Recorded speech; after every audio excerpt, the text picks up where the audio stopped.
మా అమ్మకి నా మీద ఇంత నమ్మకం ఉందని చెప్పి నేను ఈ పెంట పని చేసేదాకా నాకు తెలియదు. ఇప్పుడు నేను చెప్పి ఈ దూల పని నుంచి నా వెంకటేశ్వర స్వామి కాపాలా, నేను చెప్పి దూల పని హనీ పాపను కూడా వాడేశాను. హనీ చిట్టి తల్లి, హనీ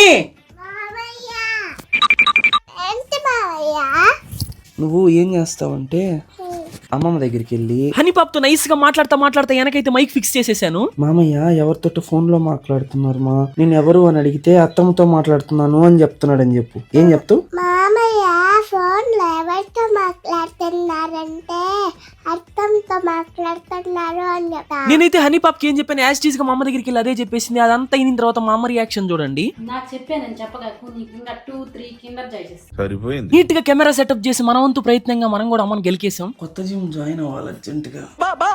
ఇప్పుడు ఏం చేయాలా? ఒక 6 months లో యుఎస్ నుంచి మన గర్ల్ ఫ్రెండ్ వస్తుంది, ట్రాన్స్ఫర్మేషన్ స్టార్ట్ చేయాలి. వాళ్ళ బాయ్ ఫ్రెండ్ తామస్తుంటే నువ్వెందుకు ట్రాన్స్ఫర్మేషన్ చేయడం? ఆ ఒక్క మాటతో లేచి